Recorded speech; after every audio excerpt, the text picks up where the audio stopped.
Before we begin, take a deep breath and let the noise of the day slowly fade. Clench your jaw, soften your eyes, and let the weight of modern life melt away. Tonight, we're not chasing action or drama. We're wandering into the forgotten corridors of boring history, where medieval echoes linger and dark tales unfold like fading ink on parchment.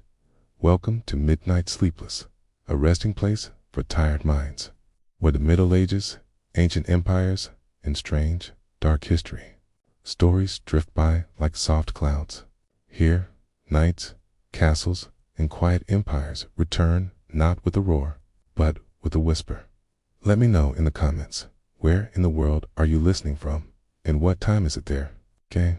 And if you enjoy these slow, sleepy journeys through medieval times, boring facts, and forgotten worlds, a gentle tap on the subscribe button helps keep this calm storytelling alive.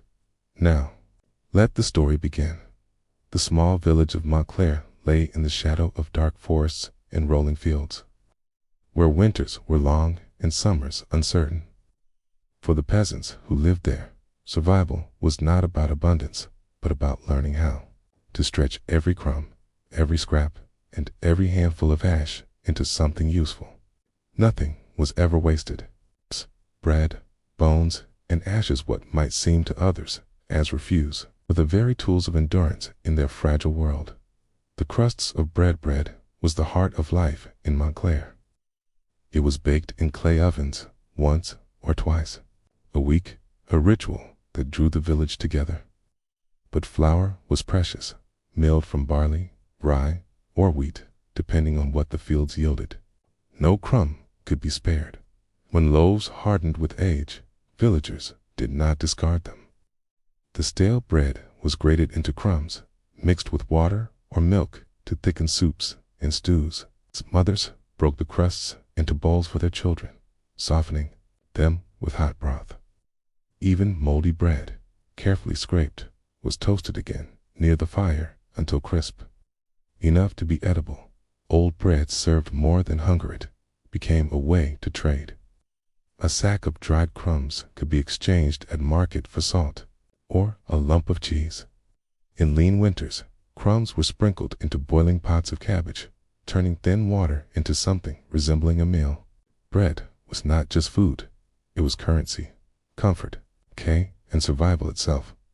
The bones beneath the table when the family goat was slaughtered, or when hunters brought back a deer from the forest.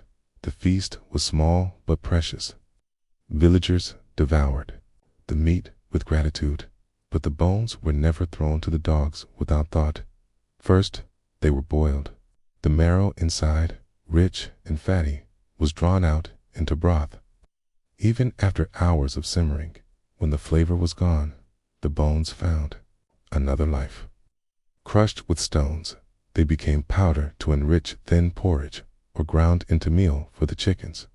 Women spread bone ash into gardens, where it nourished tired soil and promised stronger crops. Children, with small, nimble hands, carved bones into needles, combs, and even whistles. A shepherd might use a hollowed-out bone as a simple flute to keep himself company in the pastures. In winter, when fuel was scarce, the dried bones were thrown into the hearth. They burned hot and fast, releasing a strange, sharp smell. But even that was better than the cold. The ashes of the hearth every morning. The hearth was cleared of ashes from the night's fire. To an outsider, they might look like waste, but to Montclair's villagers, they were a hidden treasure. Ash was used in soap making. Women mixed it with animal fat to create a gray, rough soap that scrubbed clothes clean by the river. Ash was sprinkled into wooden barrels of water to make lye, used to bleach linen or strip grease from cooking pots when snow covered the ground.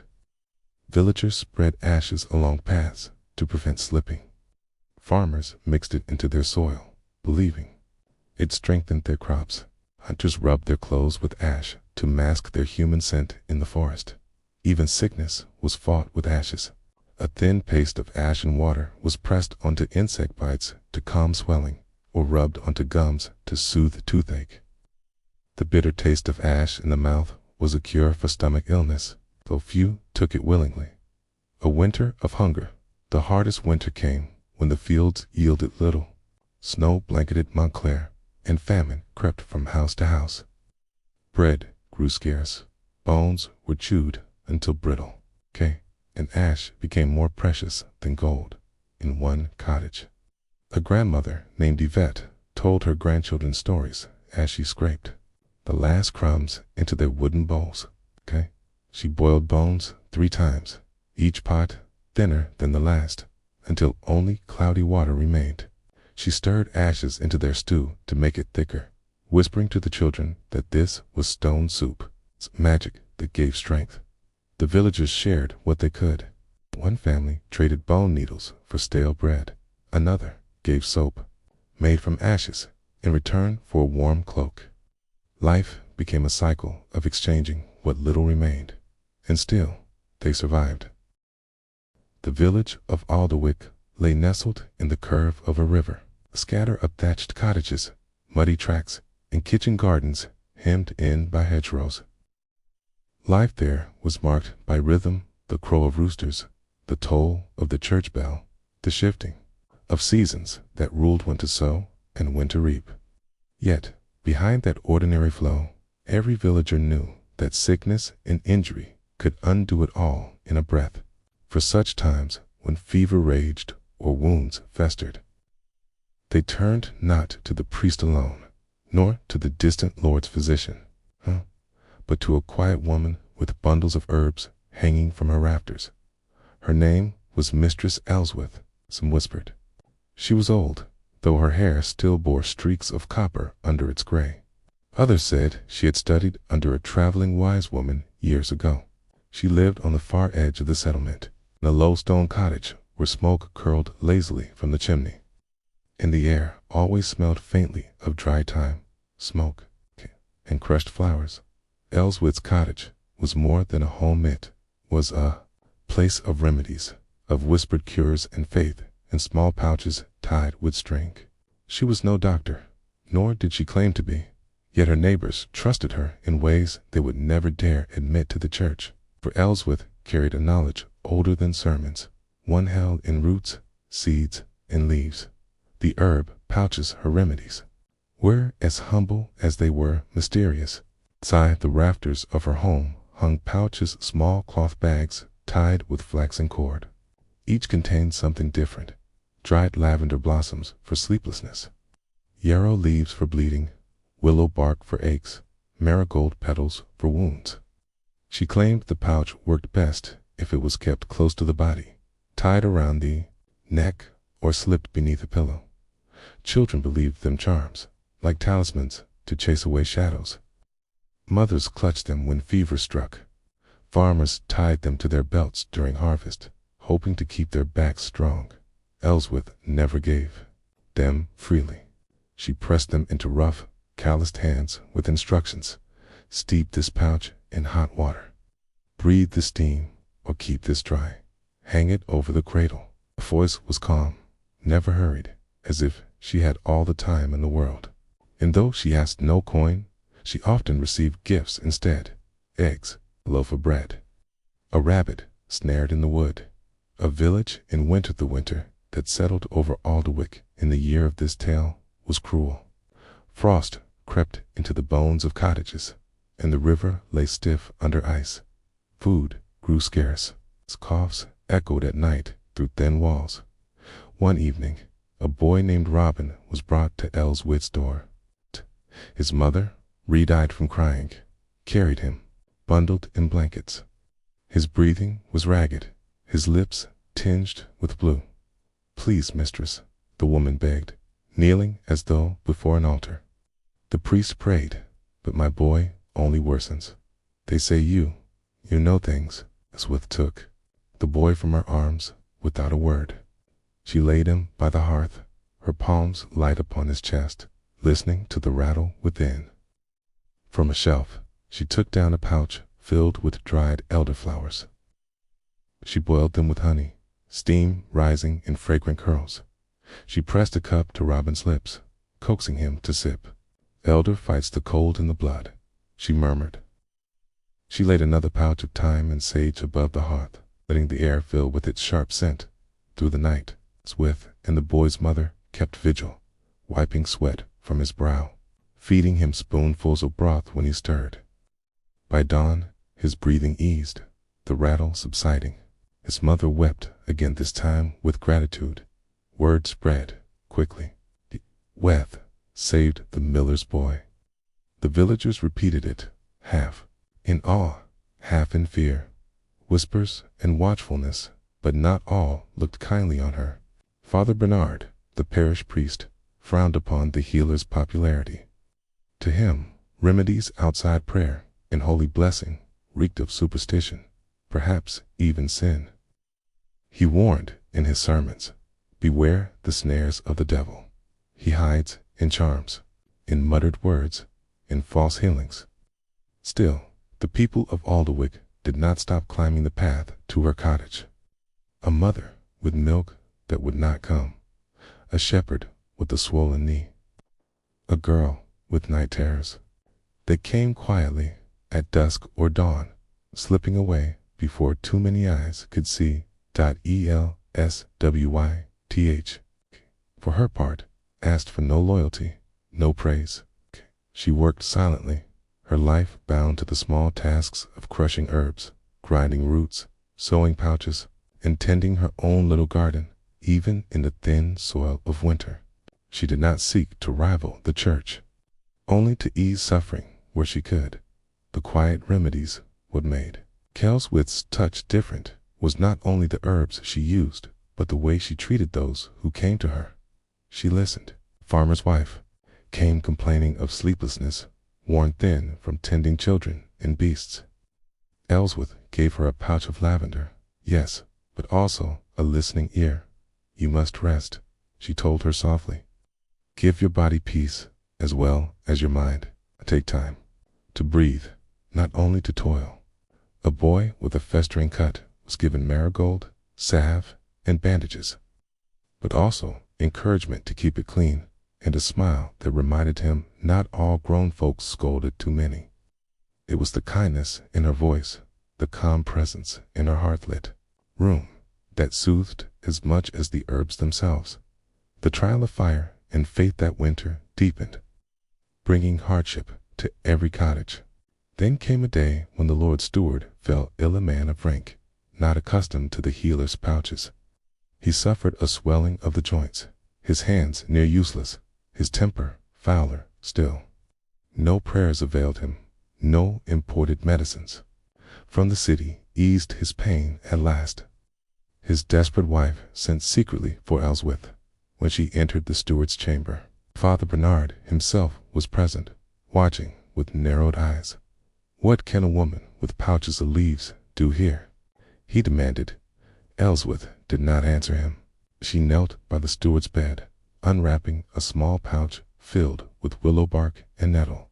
She brewed a bitter tea and placed it in the steward's hand. He sneered, but drank when his pain grew sharp. Within days, the swelling eased. He could grip a quill again, sign his ledgers, command his servants. He gave no thanks, but he allowed her to leave without insult, a quiet acknowledgment that her remedies had worked where others failed. The villagers noticed. Even Father Bernard could not wholly deny it. Yet he warned still, more sharply than ever. Be wary. Not every cure comes from God. A lasting legacy. As spring returned, Alderwick's hardships lightened. The coughs lessened, the frost retreated, and the fields stirred with life. Elswyth returned to her garden, planting new rows of herbs, balm, fennel, comfrey. Children came to watch, curious said, how she spoke to her plants, as though they were friends. Her pouches remained in use, hung above beds, carried in pockets, steeped in pots of water. But more than that, her name remained a quiet thread in the fabric of Alderwick's life. She never sought fame, only to soothe, to ease, to heal, and in that humble way, she became part of the village's memory, one not written in ledgers or sung in songs, but whispered in gratitude years later. When those children grew old, They would remember the smell of her cottage, the warmth of her remedies, and the quiet strength of a woman who carried healing not only in herbs, but in the gentleness of her spirit. The bells of Saint-Tronay had gone quiet. For centuries, their peal had rolled across the valley each morning, marking the hours of prayer and the rhythms of the fields. Farmers tilled and sowed with the sound of hymns in their ears. Mothers hushed their children to the chant of monks, and the great calendar of planting was bound to feast days, fasts, and blessings. But now the church doors sagged open with no priests inside, and the altar, once heavy with incense and Latin words, lay draped in dust. The silence began after the plague took Father Masio, the last of the village's clergy. He had carried the host from house to house, even when the cough rattled in his lungs. When his body was lowered into the earth, no bishop came to replace him. His kingdom was too weak, its cities too ravaged, its monasteries too empty of novices. At first, the farmers waited. Surely another man of God would arrive to bless the seeds, to mark the holy days, to call upon heaven for rain and mercy.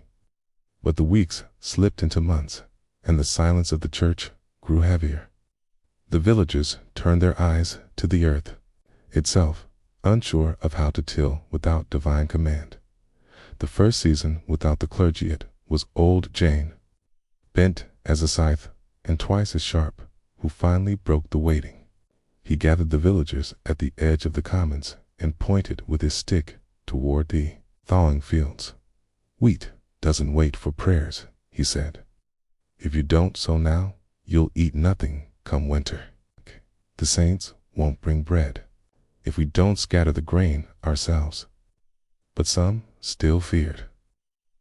For years, planting began only after the priest blessed the seed with holy water. Without that, was the soil even safe? Would the devil creep between the furrows? Jean the widow, with 6 mouths to feed, spoke what many thought but dared not say. Better the devil's grain than no grain at all. And so they planted, quietly at first, with no bells, no chanting, no priest swinging the censer. They muttered their own words, half prayers, half whispers, to the soil. Some spat into the furrow, some pressed their palms into the dirt, others crossed themselves as if unsure which side heaven now stood on. The fields took root anyway. Wheat rose in the valley, barley on the hills, beans in the corners where soil was thin. The farmers looked at one another in wonder. Had they not managed without the clergy? The earth seemed to answer them, green and gold, the seeds of superstition. Without the church's calendar, the farmers began inventing their own. Planting days were chosen by the phases of the moon, or by watching the flight of birds. Some said a good sowing must be done when the cuckoo called. Others swore by the first frog's croak from the marsh. Margot, a shepherd's daughter, tied sprigs of rosemary into the sacks of seed, whispering that the herb would keep blight away. Old Jang smeared ash from the hearth across his furrows, claiming it kept demons from the roots. Children were sent to run barefoot through the rows, their laughter thought to wake the soil. Every superstition took root like a weed, filling the space where the clergy's blessings once stood.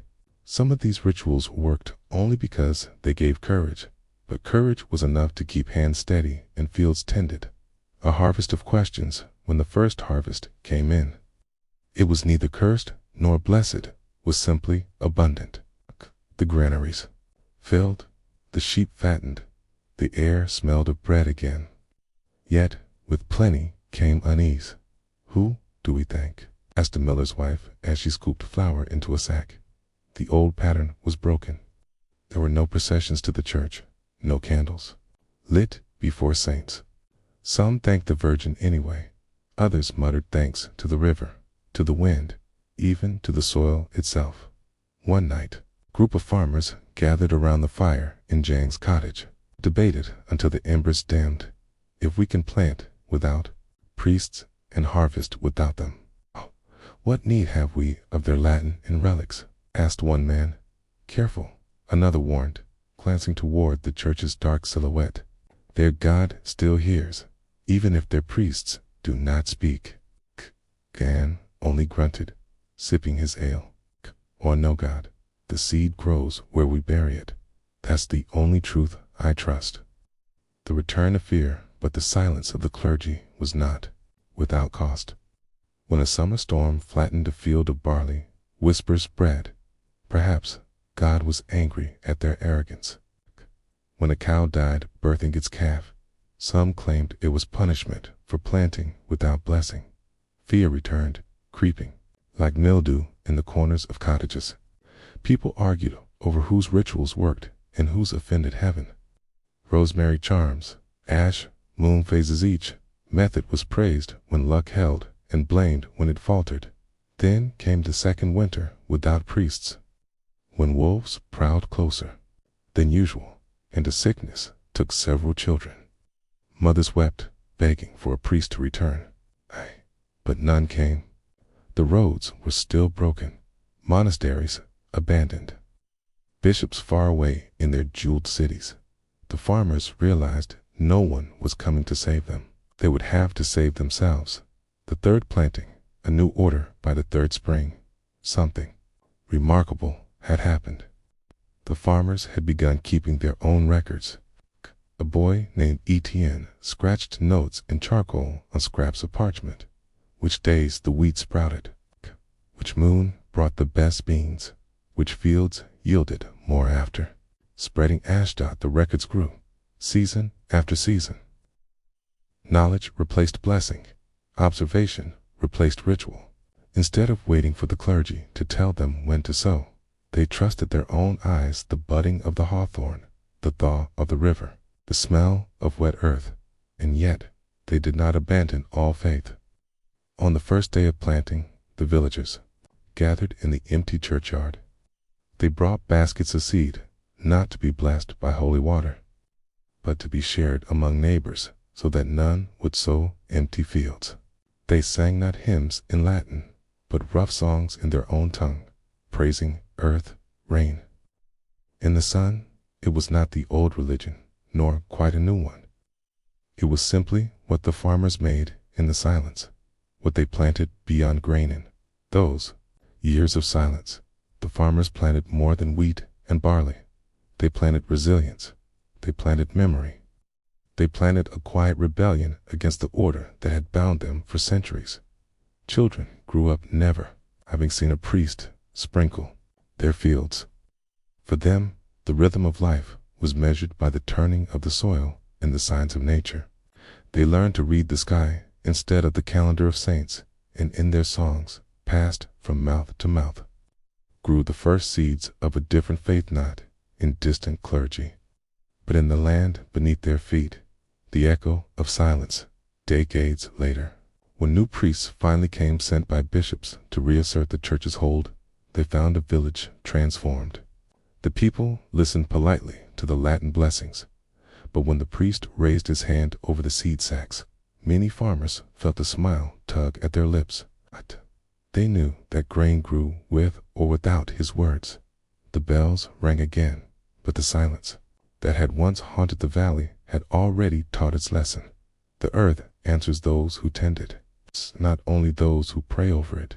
And so, long after the clergy's voices returned, the farmers, still planted by the moon, still shared seed in the churchyard, still whispered thanks to the soil.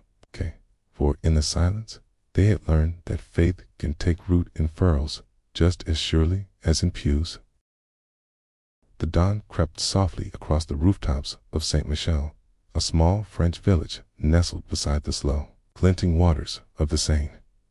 It was the spring of 1347, though no one in the village yet knew that the world they had always known would soon be torn apart by something unseen, something that would creep through the land like a shadow. For now, life was ordinary, predictable, and bound to the rhythm of morning chores. 13-year-old Etienne woke before the cocks crow, blinking against the pale light seeping through the cracks in the wooden shutters. The air smelled of damp straw and smoke from last night's fire, still smoldering faintly in the hearth. His blanket was scratchy wool, but warm enough, though his bare toes brushed the chill of the packed earth floor as he swung himself out of bed. He rubbed his eyes and pulled on a coarse linen shirt, tugged a belt around his waist, and stepped quietly past his younger sister, Colette, who was still curled up on her pallet. Outside, the air was sharp with the freshness of spring, tinged with dew and the faint temps of manure drifting from the pens. The first light had not yet broken fully over the horizon. But the village was already stirring. Saint Michel. No. One needed bells or clocks to mark time. The rising sun and the day's work were time enough. Etienne made his way to the barn, wooden pail in hand. The cows lowed impatiently, their breath steaming in the cool morning air. He stroked their flanks to calm them, his hands rough with calluses despite his young age, and settled to the task of milking.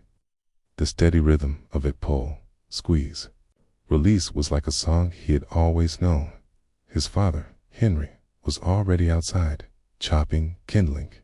Each strike of the axe rang out sharp and clean, echoing against the quiet stillness of the fields. Henry was a man of few words, a man shaped by labor and the land. He paused only once to glance at Etienne through the barn door. "Don't dawdle," he said. "Your mother will need the milk for the morning bread." Etienne nodded, concentrating behind the barn. The hens scratched noisily in the dirt. Colette soon appeared, rubbing sleep from her eyes, her hair tangled, but her smile bright. She carried a small basket to gather eggs, her bare feet leaving faint prints in the damp earth. "Papa says you're too slow," she teased, crouching to coax a hen from its nest. "You're slower than me," Etienne retorted, though he grinned. "Remember last week when the goose chased you?" Colette's cheeks flushed. "That goose is wicked. Even Mama says so." Chatter blended with the simple music of the farm, the lowing of cows, the cluck of hens, the creak of the barn door. Nothing in it foretold the storm that was already beginning to move across distant seas toward them. The rhythm of the village once, the milk was carried inside, and the eggs collected. Their mother, Marguerite, was already at the hearth. The smell of yeast and flour filled the cottage, mingling with smoke as she kneaded dough on the wooden board. Her sleeves were rolled back, her hair tied beneath a plain coif, and her arms worked the dough with a practiced strength. "Good," she said, without looking up, as Etienne placed the milk on the table. "The baker's oven will be ready in an hour. We'll send Colette with the loaves." The children washed quickly in the basin of cold water and took small cups of watered ale, along with the heel of yesterday's bread dipped in goat's cheese. Breakfast was not a feast, but a necessity, a way to fuel the day's tasks. Outside, the village bell rang not for church, but as a signal that the baker's fire had been lit. Its sound carried across the fields where peasants were already bending to plow, oxen harnessed, and earth turning in heavy clods. Women moved about with baskets, some to fetch water from the well, others to scrub laundry at the riverbank. Etienne's job, after the cows and hens, was to fetch water. The bucket was heavy in his small hands, and the well stood at the village square, where neighbors met and traded gossip along with their labor. This morning, the talk was of Genoa and the East.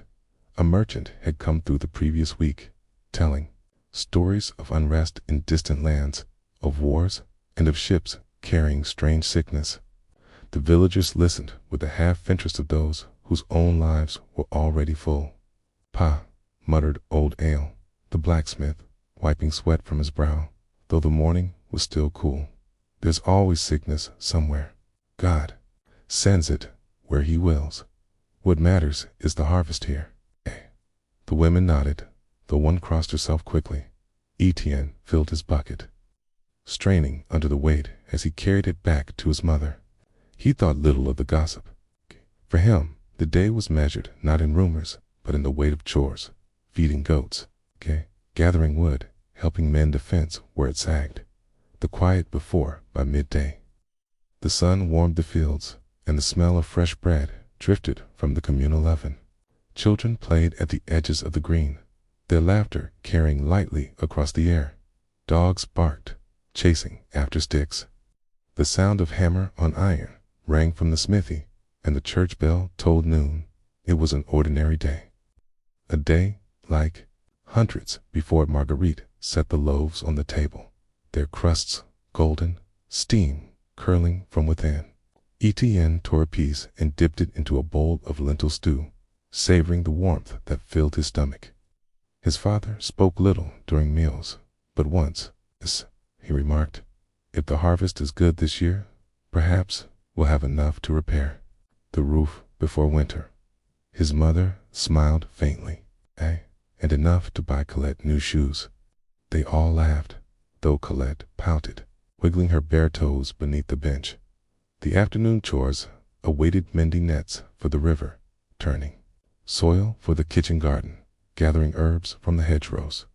Life rolled on with a steady rhythm, as natural as breath, but far to the south, ships were docking in ports, carrying rats with fleas, and fleas with a sickness that would not be stopped by bread or prayer or laughter. The shadow approaches that evening. Etienne and Colette sat by the hearth while their mother spun flax into thread. Their father mended a harness, the sound of the knife against leather, soft but steady. The children whispered to one another, speaking of nothing in particular. Colette's doll, made from rags. Etienne's dream of learning to fish with the older boys. Outside, the village grew quiet. Smoke curled from chimneys, drifting into the darkening sky. Stars began to prick the heavens. "Tell us a story, Mama," Colette pleaded. Marguerite smiled, setting her spindle aside. She began to tell them a tale of Saint Roch, the protector against plague, though at that word she glanced toward her husband, lowering her voice. It was only a story, after all, just a saint, just a prayer, just a shield against things children need not fear. The fire crackled. Etienne's eyelids grew heavy. The day had been long, but no longer than any other. When he slept, it was with the smell of bread and smoke in his hair, the warmth of the hearth at his side, and the sound of his father's steady breathing in the dark. He could not know that these ordinary mornings, the milk pails, the eggs, the bread, the gossip at the well would soon be remembered with longing, spoken of in hushed voices by those who survived. For soon the plague would come, and nothing would ever be ordinary again. Asterisk. The year was 1349, and the small English village of Brambleford lay under a shadow heavier than the dark clouds that often rolled in from the north. The plague had crept into the countryside months before, carried on rats and whispers, leaving behind shuttered homes, silent lanes, and the dreadful toll of the church bell. For the people who remained, life was stitched together with fear, hunger, and the fragile comfort of routine. In a world unraveling, even a meal, no matter how meager, became an anchor to hold them steady. The cottage kitchen inside, a thatched cottage near the village's edge, Margaret, a widow of 40 winters, stirred a pot suspended over a low fire. The smoke curled up through a hole in the roof, the only chimney the house had ever known. The pot contained little more than water, a handful of onions, and a pinch of coarse salt saved from better days. Her children, Thomas and Alice, sat close to the hearth, their faces pale and thin, their eyes fixed on the bubbling broth. The smell of onions filled the room, sharp, earthy, and almost medicinal. It was not a feast, but it was warm, and warmth itself felt like a luxury when neighbors starved or lay in shallow graves. On the rough-hewn table rested a wooden bowl of porridge made from oats Margaret had bartered for last week with a tanner's widow. It was plain and gray, thick with lumps, but filling enough to stretch the day. And before they touched it, as always, Margaret folded her hands and whispered a prayer. "Lord, keep us from the pestilence. Spare our home, though the world crumbles. Give us strength to endure." Her children echoed her words softly, though Thomas glanced at the window where a cart had passed that morning, carrying 3 bodies wrapped in rough cloth. Food as survival. Food as faith meals in Brambleford had changed since the pestilence arrived. Once, the village boasted thick loaves of rye bread, butter from the dairy, beans, peas, and on feast days, even roasted chicken or pork. But trade faltered when merchants feared traveling the roads. Fields lay half-tilled when plowmen fell sick. The mill wheel slowed, then stopped altogether when its keeper and his sons perished within a single fortnight. What remained were scraps, oats, barley, salted fish if one was lucky, roots pulled from the earth, and whatever could be boiled to stretch into a broth. Onions were prized, for many believed their sharpness could draw sickness out of the body. Some even hung them in doorways to keep the plague spirit away. Thus, boiled onions and oat porridge became the daily bread of the survivors, and prayer always. Prayer was the unseen ingredient, binding every mouthful with hope. The neighbor's meal across the lane, old Father Gerard, the village priest, lived alone in his rectory. Once he had been invited into every home for supper, carrying blessings along with laughter. Now, most feared inviting him at all priests, buried the dead, and many whispered that he carried death on his very robes. Yet each evening, he too sat by his fire, breaking a crust of stale bread softened in ale. He prayed not only for the living, but also for the souls of the dead, whose numbers had grown beyond his reckoning. His meal was pitiful, yet in prayer he claimed it tasted like heaven's own manna. Nearby, the miller's surviving daughter, Agnes, tended her younger brother. Their parents gone, they scraped meals from a dwindling sack of barley flour. She mixed it with nettle leaves and boiled it into a bitter porridge. Before eating, she murmured the Pater Noster, her voice trembling. Food, prayer, and grief became a single act. The rumor of healing foods in the midst of fear. Rumors spread as quickly as the pestilence.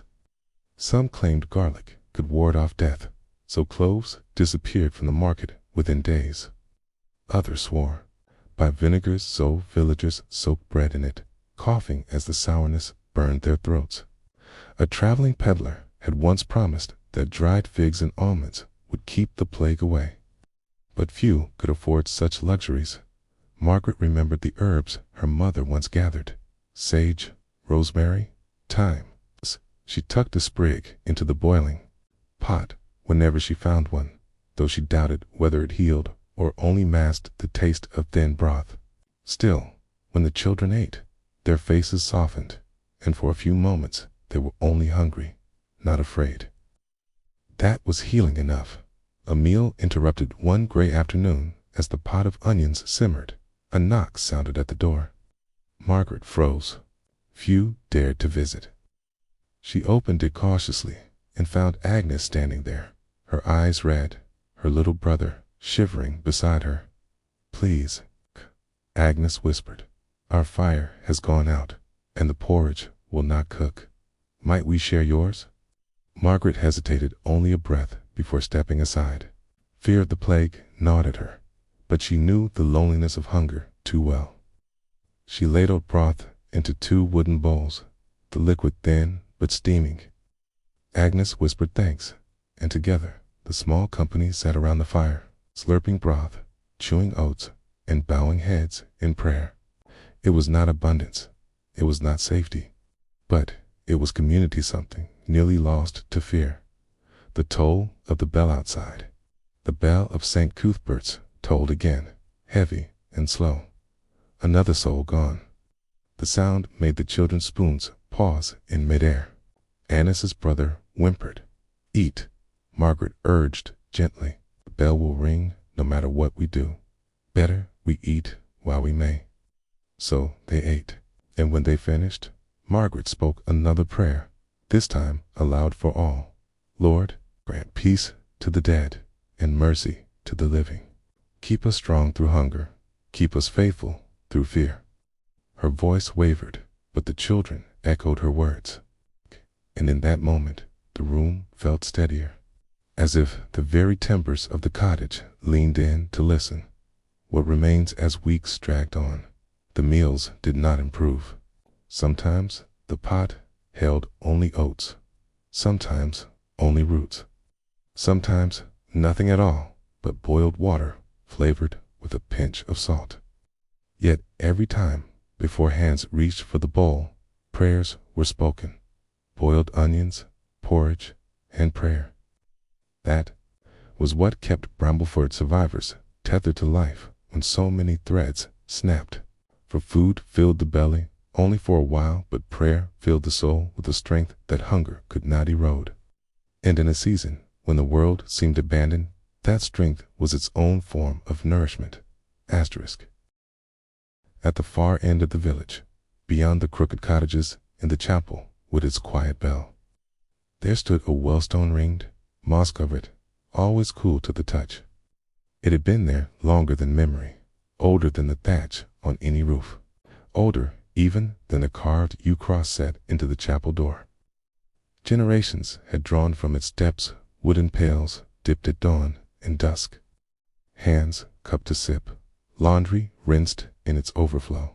But now, no one lingered near it, not since the sickness came. There was no decree, no posted warning, no nailed sign. God, just a change in habit, slow and certain. The laughter that once rippled from the well side, the chatter of women washing linens, the splashing games of children all had faded. Quo, those who came to draw water now did so quickly. Their steps were soft on the worn path. They did not sing, nor speak, nor look long into the deep, black water. They dipped, they turned, they left. The silence wasn't born of fear alone. It was reverence, and something else, something closer to uncertainty, like the way one steps lightly in a room where someone is sleeping or mourning or perhaps listening. The well, once ordinary, had become different. It still gave clear water, cold and metallic on the tongue, with that faint earthy note that marked it as ancient. But even the animals avoided it now. Dogs sniffed the edge and stepped back. Birds landed nearby, but never bathed in the shallow runoff. Cats arched and circled rather than drink from its puddles. In the earliest days of the plague, people still crowded together and sought answers in sermons. There had been a woman, Margaret, they said, who washed her linens at the well side and sang as she worked. A lilting tune from her youth, something about swallows and summer rain. She'd had no symptoms. She'd laughed with a blacksmith's wife that very morning. But by nightfall, she was gone, and her song was never heard again. That story hung near the well now, as real as the ivy climbing the stones. Since then, those who approached the well did so with intention. They wore herbs in their sleeves, rosemary, sage, sometimes marigold, tucked beneath the collar. Some brought pouches of ash to sprinkle at the rim, a quiet nod to old practices not often spoken of. A few whispered prayers, never aloud, just within, lips barely moving. A well had become a place of thresholds, where water was given, but not without cost. The stone ledge, once worn smooth from sitting, now gathered leaves and rain without company. Even in the heat of summer, no one rested there. When a pail slipped and echoed on its rope, heads turned sharply. No one liked the sound anymore. It was too much like a bell-toll dot, and yet the water remained. It did not turn foul. Tay did not run dry. It simply kept rising, clean and cold, ready to be drawn. The villagers needed it, and so they came. But they no longer came in pairs, and they never came at night. Children were told not to play, there not with shouts or scolding, but with quiet hands turned gently on their shoulders. Not there, mothers would murmur. Go around. And the children, eyes wide, obeyed. They did not know the full story, only the shape of its silence. It wasn't just Margaret after all. There had been others, those who'd leaned too, long over the edge, who had drawn water on the day their fevers began, who were remembered with short phrases and long silences, The well knew these names, or so it seemed. And in time, the villagers began to speak of it less as a thing, and more as a presence. Not unfriendly, but not to be disturbed. Still, the water was needed. Every morning, just before first light, someone would come. A widow, an elder child, a stooped man with a lamp. They would approach slowly, rope in hand, pail swinging empty. They would dip, draw, and turn, never staying long enough to hear the wind shift. The path to the well grew narrow with disuse. Grass crept in where feet no longer paused. Stone rim, once warmed by hours of sunlight and company, now felt damp even at midday. And when clouds passed overhead, it darkened quickly, like an eye closing. But the water was still good. The well had long been more than just a source of water. Its stones bore the smoothness of countless hands, worn down by the years of pale ropes and fingers pressed against a cold rock. The well was where stories gathered, whispered exchanges while waiting, the laughter of children chasing one another. Beneath the sun, the soft lull of voices singing as water spilled over the lip into wooden buckets. But as the plague settled upon the village, those familiar sounds began to fade. Women who once gathered there at dawn now passed silently, their eyes fixed firmly ahead. The laughter was replaced by an uneasy quiet, broken only by the occasional scrape of a bucket or the distant call of a bird. It was as if the well itself had absorbed the sorrow and was holding its breath. The villagers spoke of the water with a mixture of respect and fear. Some believed the well had become a place of spirits' restless souls drawn to the cool depths. Others whispered that the water itself might carry illness, though no one could say how or why. These thoughts were seldom spoken aloud, shared only. In hushed corners or behind closed doors, herbs became common companions on the journey to the well. Lavender, rosemary, and sage were braided into wreaths and worn on cloaks or tied to pale handles. Their scents mingled with the cool morning air, offering a small comfort against the unseen dangers. Some sprinkled handfuls of ash at the well's edge, a practice handed down from older times, meant to cleanse or protect. Children were taught early to respect the well's silence.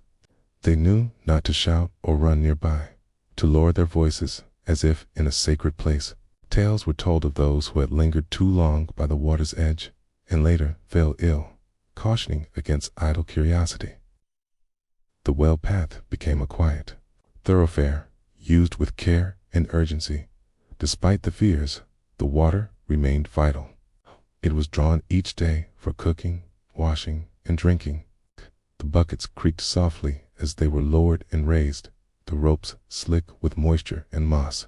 Those who fetched water moved carefully, balancing the weight as they turned away. Their footsteps slow but deliberate. The well stones grew slick with moss and rain, glistening under the shifting sun.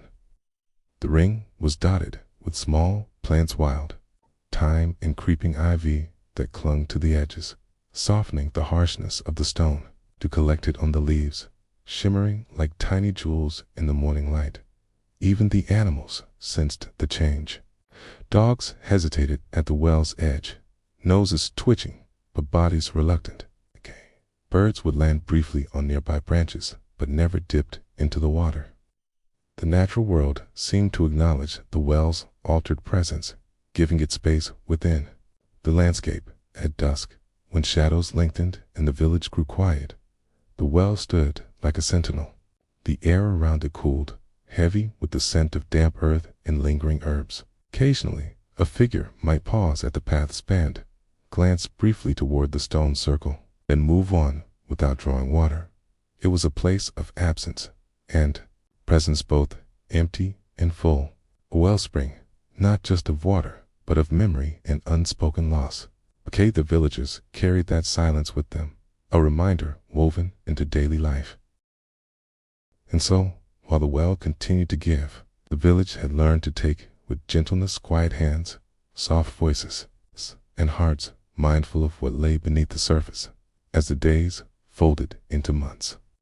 The well remained a steadfast presence, changing, reliable, yet altered in the way it was regarded. No longer a place of gathering and talk, it had become a quiet boundary, a marker of times that had passed and times still to come. Those who approached did so with measured steps, their hearts steady, but their spirits shadowed by memories. The stones of the well, worn smooth by countless hands, now bore the weight of silence. Moss grew thicker in the damp crevices, softening the hard edges. Small wildflowers took root in the cracks, delicate white blossoms and pale blue forget-me-not, silent witnesses to the village's slow healing. The air around it held a faint scent of earth and herbs, mingling with the faintest trace of smoke from nearby chimneys. Occasionally, the breeze would ripple through the trees, stirring the leaves and carrying with it the distant sound of footsteps, light and careful approaching. The well, the rope would creak softly as a pail was lowered into the cool depths, the water surface rippling in gentle response. Then, just as quietly, the pail would rise, heavy with life-giving water, and the visitor would turn away without pause or a word. No one lingered. There were no stories told here anymore, no songs sung or laughter shared. Instead, the well had become a place of quiet respect, a silent acknowledgement of the fragility of life and the invisible thread that connected all who drew from it. It was a place where grief and hope met in stillness, where the water reflected not just faces, but memories of those who had come before and those yet to come. The children who had once played and splashed near its edge now passed by with solemn eyes. Their small hands were taught early to move softly, to speak in whispers. If, at all, they learned that some places held more than water, they held echoes, and those echoes deserved care. As night fell, the village lights dimmed, and the well rested under a canopy of stars. The moon cast a silver glow upon its stones, bathing the water in gentle light. Somewhere nearby, an owl hooted softly, a call carried across the quiet fields.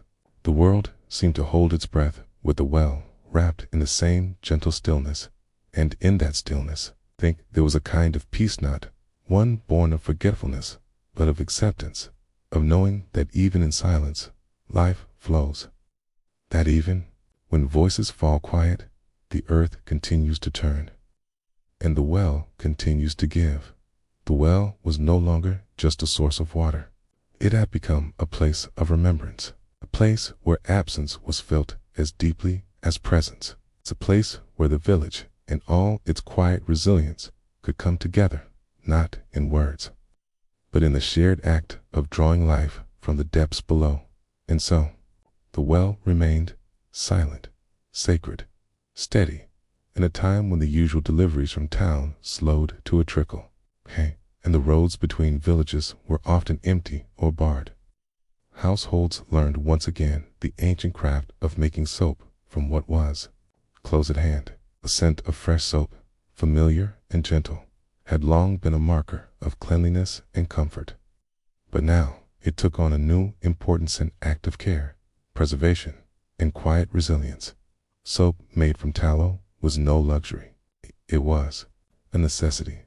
Rendered animal fat, boiled slowly and mixed with ash, lye, hardened into blocks that could wash away the grime of daily toil, ease the roughness of hands, and offer a small measure of protection against sickness.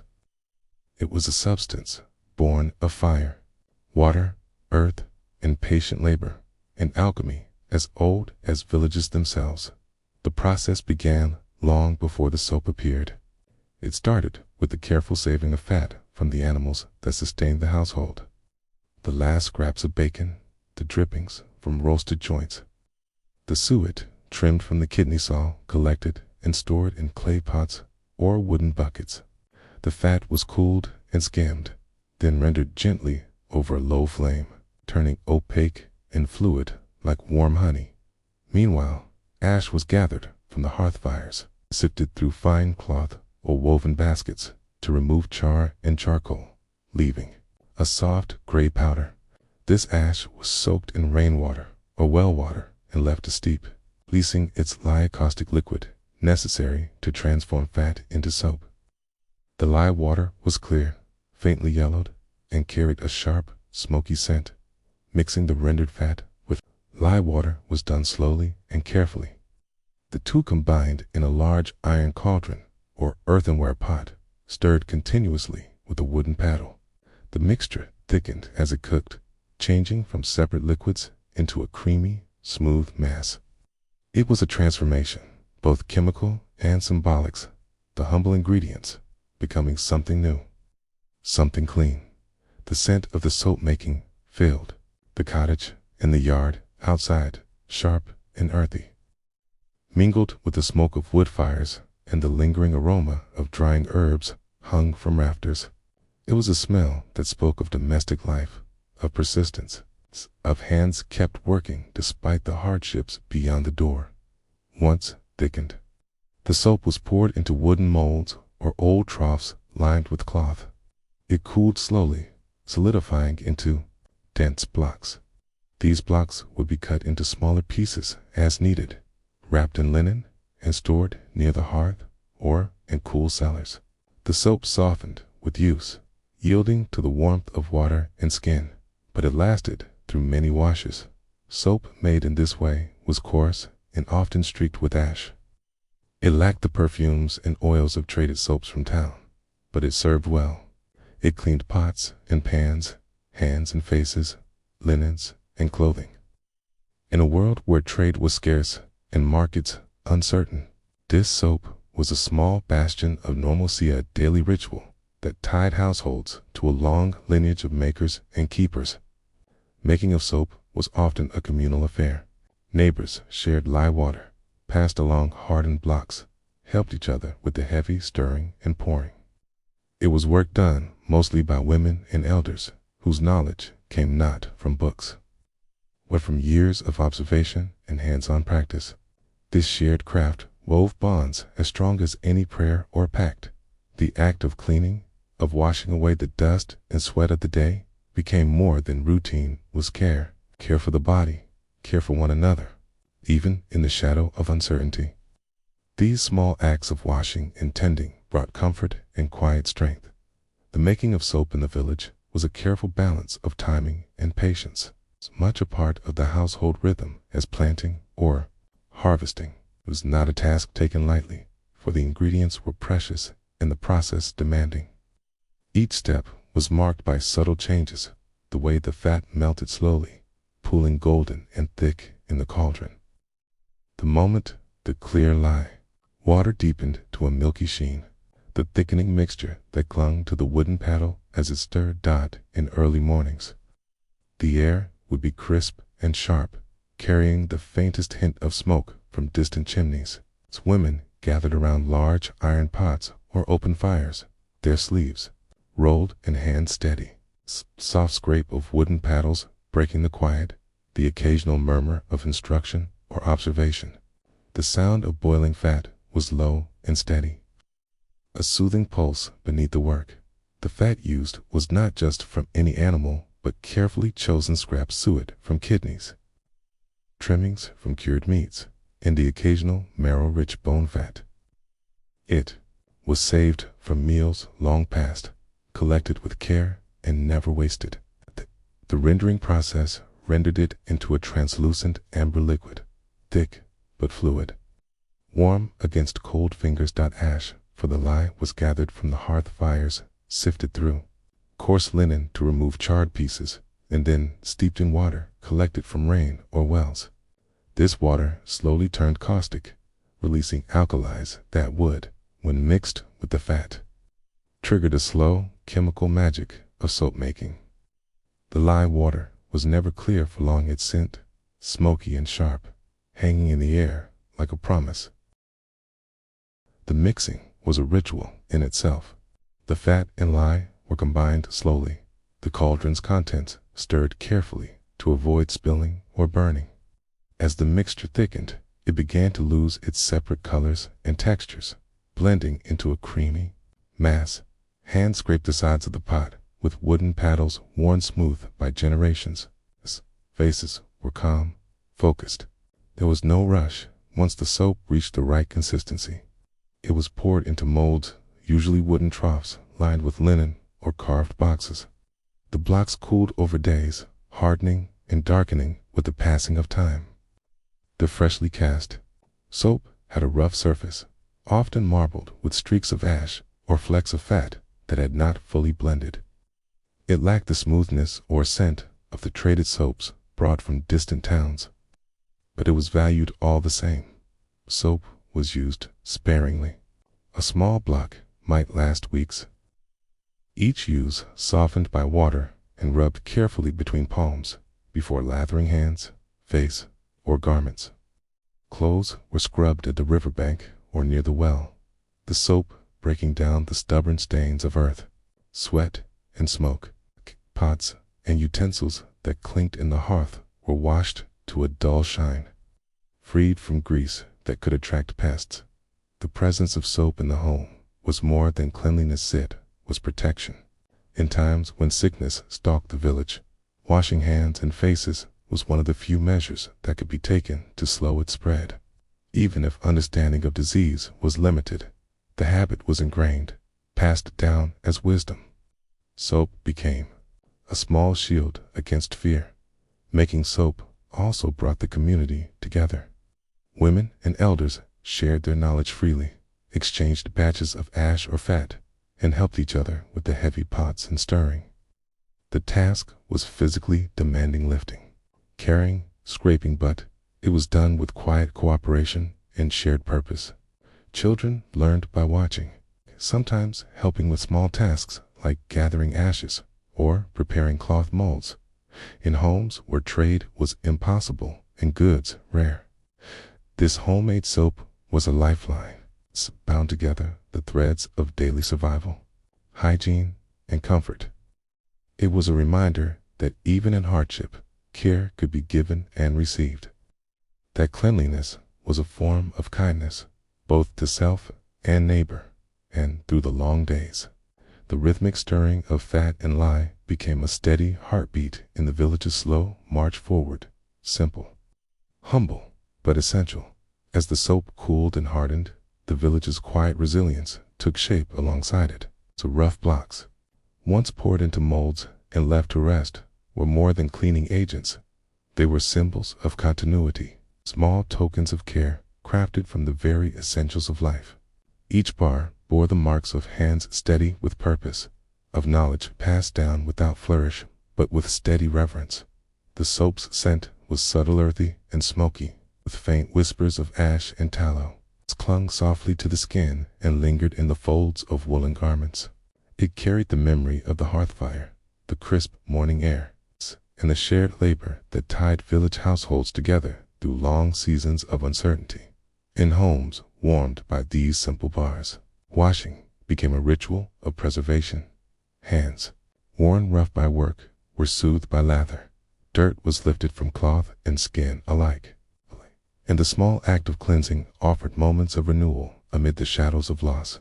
Even the youngest children learned to value these moments. Gentle scrubbing by the river, careful rinsing in cool water, the satisfying feel of clean hands pressed to their cheeks. Soap dash making was not grand, nor was it swift. It was slow and steady, much like life itself during those difficult times.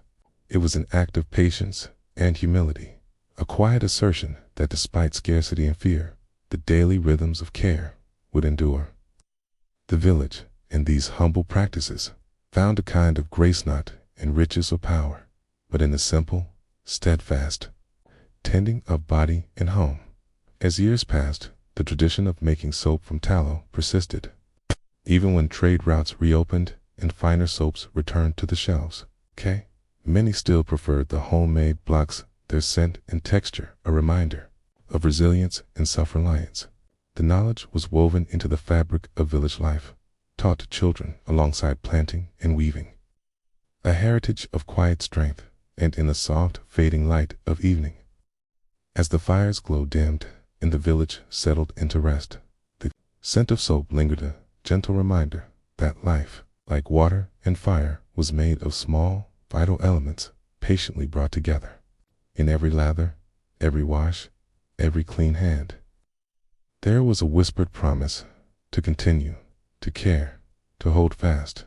The tolling of the village bell had changed. It no longer rang at the steady hours of dawn, midday, and dusk.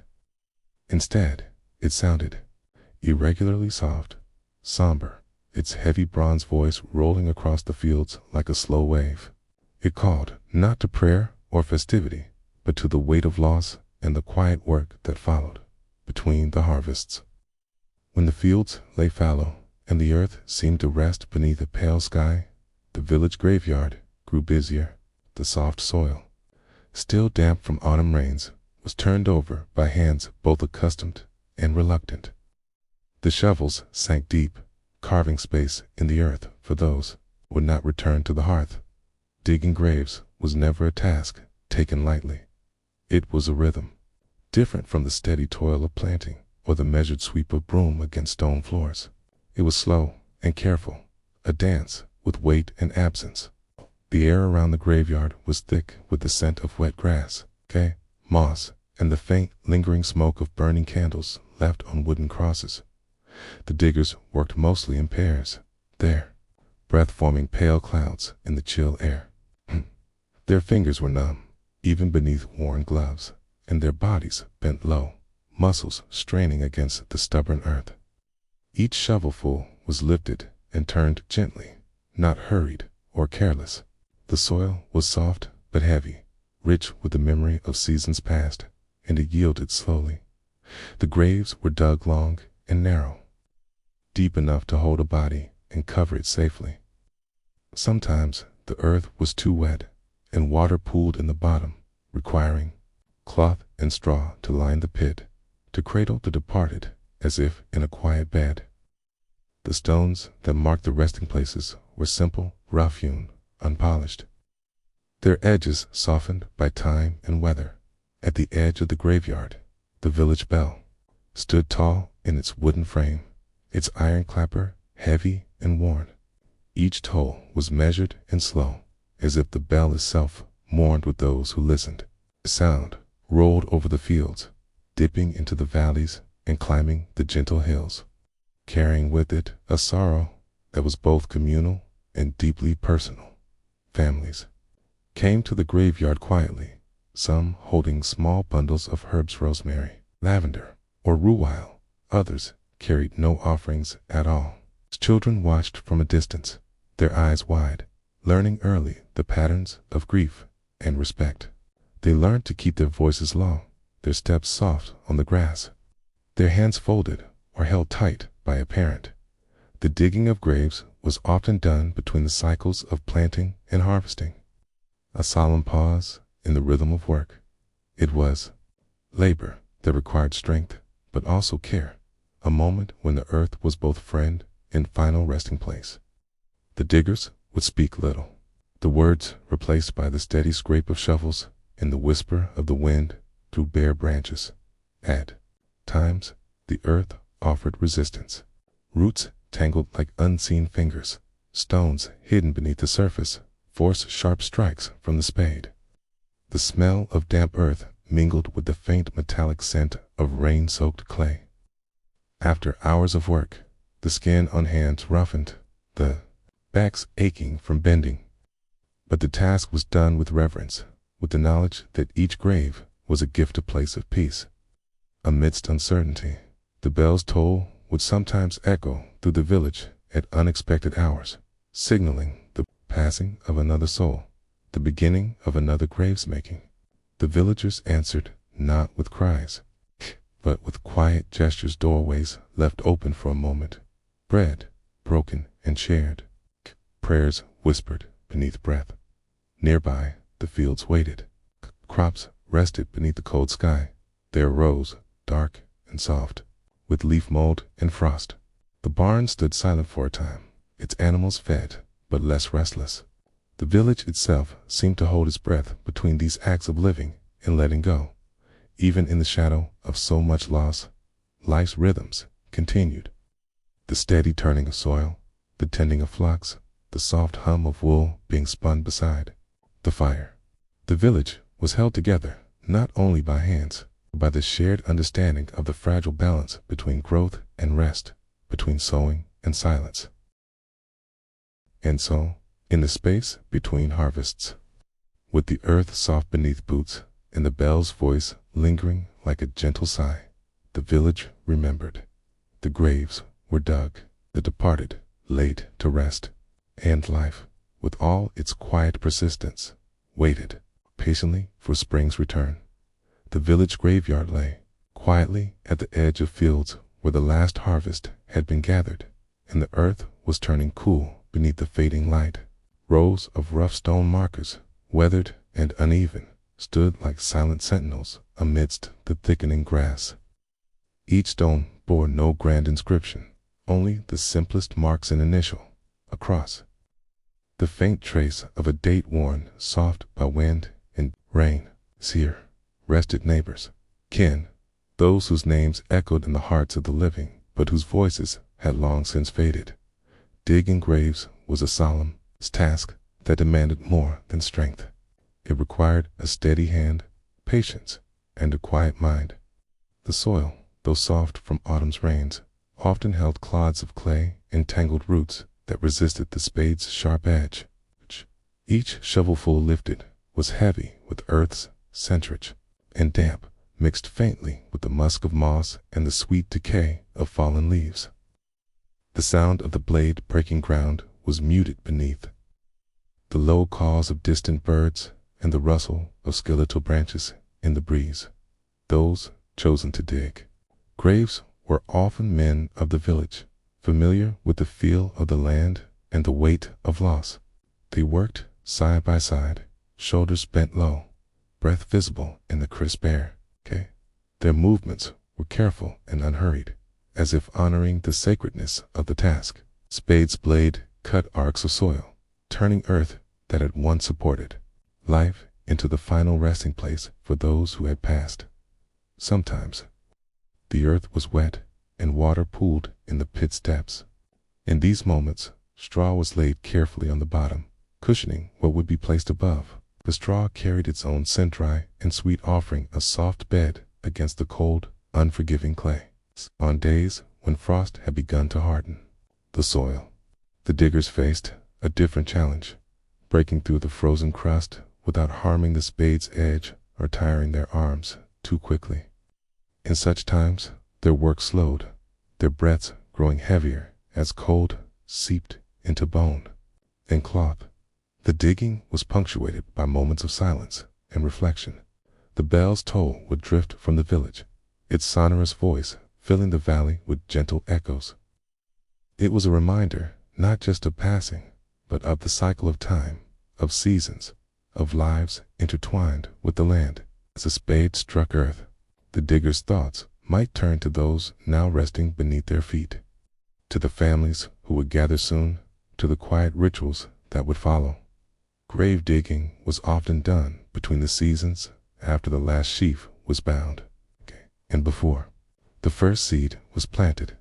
It was a liminal time when the village's attention shifted from growth to remembrance. The fields lay bare, the trees stripped of leaves, and the skies turned soft and gray. In this pause, the earth was not only a source of sustenance, but also a keeper of memory. The villagers who awaited burial did so with a quiet dignity. When a death was known, neighbors gathered to prepare the body, wrapping it in simple linen or woolen cloths, often placing a sprig of rosemary or lavender within the fold's herbs, believed to comfort the spirit and mask the scent of passing.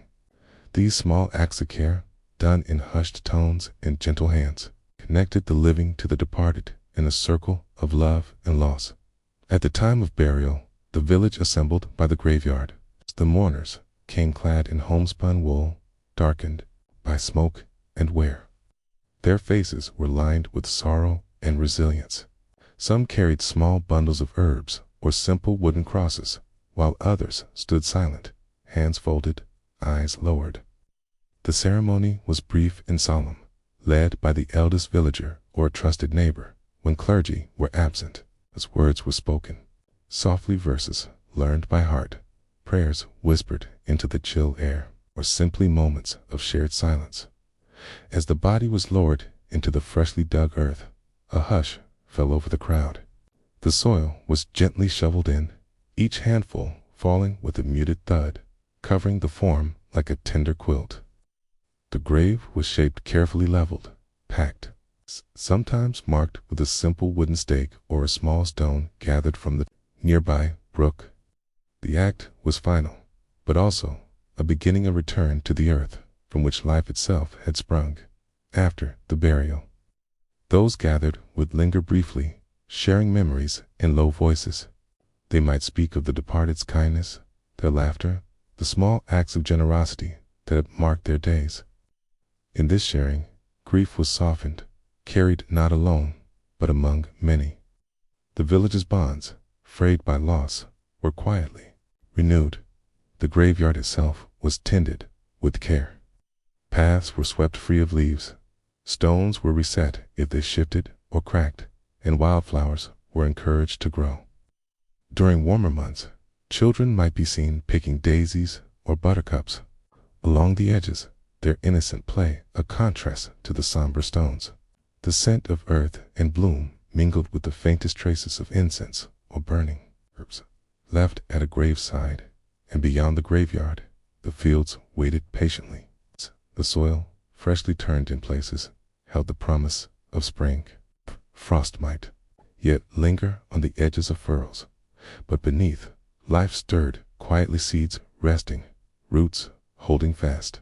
The cycle of death and renewal spun on, gentle and unbroken, in these moments of stillness.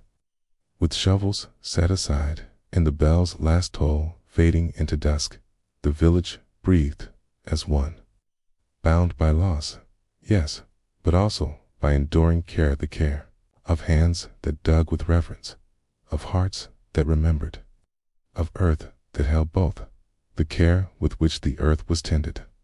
After each burial mirrored the slow patience of the village itself.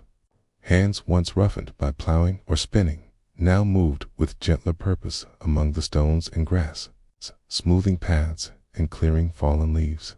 The soft crunch of dried twigs underfoot mingled with the faint rustle of late-season wind threading through the bare branches above. It was a sound both somber and soothing, like the whisper of a lullaby carried across open fields. The stones marking each resting place varied, some simple and unadorned, others bearing faint crosses or carved initials, their edges softened by years of rain and moss. A few bore the scratchings of family members, etched by trembling hands with the tools of everyday life rather than the chisel of a sculptor. These marks, humble and uneven, told stories more profound than grand monuments ever could. They spoke of presence, of remembrance, and the quiet dignity bestowed by those left behind. At times, clusters of wildflowers and herbs, marjoram, yarrow, chamomile, grew thick around certain graves, tended by the careful hands of neighbors or children taught early in the language of plants. Their scents mingled with the damp earth, a gentle perfume that rose with the morning mist and lingered long after the sun had climbed high. These blossoms were offerings not spoken aloud, but felt deeply. A silent conversation between the living and the departed in the early hours of dawn, when the world was wrapped in soft hues of blue and gray. The graveyard held a stillness that seemed to breathe with the slow pulse of the earth itself. Dew clung to blades of grass and spiderwebs, turning the landscape into a tapestry of tiny jewels that caught the first shy light. The scent of moist soil, fresh and ancient all at once, filled the air, a reminder of the cycles upon which village life depended. The diggers, those accustomed to the weight of both spade and sorrow, often returned in these quiet moments. Their hands, calloused and steady, carried tools worn smooth by seasons of labor. They moved slowly, deliberately, their footsteps muffled by the thick carpet of grass and fallen leaves. Sometimes a bird would take flight nearby, a sudden burst of wings, a soft trill before silence returned. When a grave was needed, the village came together with quiet resolve. There was no ceremony of fanfare or grandeur, but rather a shared understanding of necessity and respect. The body would be wrapped in simple linen, sometimes scented with herbs gathered from the hedgerow's lavender, to calm, rosemary to remember, rue to ward. The wrapping was done with care, folds pressed gently to hold the shape, as if preparing the departed for a long journey without haste or fear. The lowering of the body into the earth was accompanied not by words shouted or songs sung, but by the natural rhythm of shared breath and steady hands. The spades scraped softly as earth was returned, the dust rising in gentle clouds that caught the morning light like mist. Each handful fell with reverence, the sound muted, careful not to disturb the peace that settled over the resting place. Sometimes, when frost had already begun to bite into the soil, the earth resisted. The spades chipped against hidden stones, and breath came harder, visible in the crisp air. In these moments, a break was taken, not out of weariness, but to honor the weight of what was being done. The quiet was filled only by the low moan of wind through the skeletal branches and the soft call of a distant owl beginning its night. Those who watched or helped were often cloaked against the cold, wrapped in homespun wool, dyed with faded colors of indigo or madder root. Their faces were etched with lines carved by both labor and grief, their eyes deep pools reflecting loss and love. Children stood nearby, their small hands held tight in their parents', learning through observation the unspoken customs of respect and remembrance. After the grave was filled, markers were placed, sometimes a wooden stake cut from a nearby ash tree, its bark stripped away and initials carved with a small knife.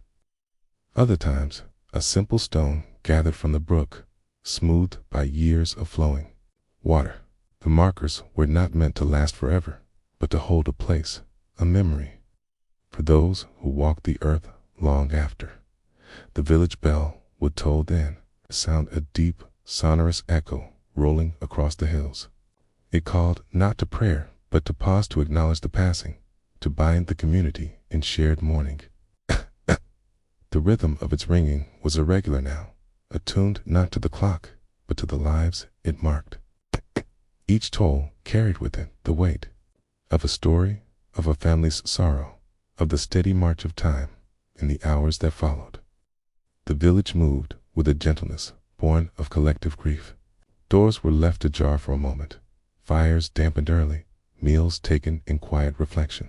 Neighbors offered what comfort they could den, extra piece of bread, a cloak to ward off chill, a hand too steady. In these acts, the fabric of the community held fast, woven tighter by threads of care and shared endurance. As twilight deepened, the graveyard took on a new kind of calm. Shadows stretched long and soft over the stones, and the scent of smoke from distant hearths mingled with the cool earth. Stars began to prick the sky, steady and unblinking, like watchful eyes keeping silent vigil. The wind, now gentle and cool, carried the faint rustle of leaves and the distant bark of a dog settling in for night. Life in the village continued.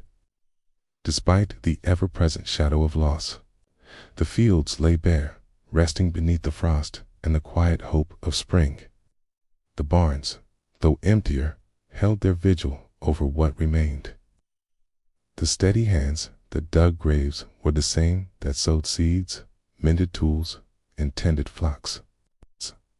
Cycle of life and death wove itself quietly through the days, a soft rhythm beneath the surface of sorrow. And so, the village rested in the space between seasons, wrapped in the slow turning of earth, the soft tolling of the bell, and the gentle care of hands, both living and departed. Each grave was a testament, not only to those lost, but to those who remained, tending the soil and memory with equal grace. The evening settled slowly over the village, folding the landscape into muted shades of indigo and slate. The graveyard, bathed in the soft silver of a waxing moon, held a quiet magestite stones, casting long, gentle shadows across the damp earth, while the thin mist curled and drifted like whispered breaths between the markers. The air was cool and still, carrying the faint scent of damp leaves and the subtle warmth of smoldering hearths tucked behind thatched walls. In this hushed hour, the village seemed suspended between worlds, between the present day and the memory of those resting beneath the soil. The villagers, having tended to the necessities of burial and the settling of grief, now sought solace in small rituals that connected them to the enduring rhythm of life. Fires were banked low, the last embers glowing softly as families gathered close, wrapped in wool and shadow, sharing silence and the comfort of shared presence. Inside a modest cottage near the edge of the graveyard, a mother smoothed the blanket over her sleeping child, her fingers tracing the worn fabric with a tender care born of countless such nights. The scent of dried herbs, lavender, chamomile, and a faint trace of mint lingered in the room, mingling with the warmth of peat smoke and the faint sweetness of fresh bread cooling on the windowsill. Outside, the soft hoot of an owl punctuated the stillness, its voice weaving through the night like a gentle call to watchfulness across the village. Elders sat by their firesides, the flickering light casting dancing shadows upon faces marked by years of toil and sorrow. Their voices, when they spoke, were low and measured, weaving stories that blended memory with the quiet lessons of the earth. Tales of seasons past, of harvests won and lost, of neighbors who had passed through the veil, and of the hope that springs eternal in the turning of soil and seed. The weight of grief remained, but it was tempered by the soft persistence of daily life, the tending of fires, the mending of clothes, the preparation of simple meals that nourished body and spirit alike. The scent of boiled barley and root vegetables drifted from humble kitchens, rounding the village in sustenance and the slow flow of time beyond the village boundaries. The fields rested beneath a thin blanket of frost, their furrows etched deep into the dark earth, waiting patiently for the return of spring's gentle touch. The hedgerows, stripped of leaves, stood like silent sentinels, their bare branches etched sharply against the night sky. Among them, small clusters of late-blooming wildflowers, violets, and winter aconites, formed quiet reminders of resilience and renewal. The village, once a bustling center of life and laughter, now stood shrouded in quiet respect. Its stone rim, slick with moss and touched by moonlight, held the stillness of absence and presence intertwined. Those who drew from its depths did so with reverence, mindful of the stories and shadows it had witnessed throughout the village. The bells tolled once more, though differently than before, soft and irregular, echoing the fragility and strength of a community bound by loss and hope. Each toll was a heartbeat, a breath drawn slowly and deeply, reminder that even in darkness, light persists. As night deepened, the stars emerged silent, steady companions, shining down on fields and homes alike. The cold light touched the graveyard stones, the thatched roofs, the winding paths, lending a quiet grandeur to the sleeping village. The air carried the gentle rustle of wings as bats flitted through the dark, their silent passage a delicate thread in the tapestry of night within this woven stillness. Life continued, fragile, enduring, and softly radiant. The village rested beneath the weight of bells and stars, wrapped in the gentle embrace of earth and memory. And in the heart of this calm, there was a promise held not in words, but in the steady turning of seasons and the quiet tending of souls.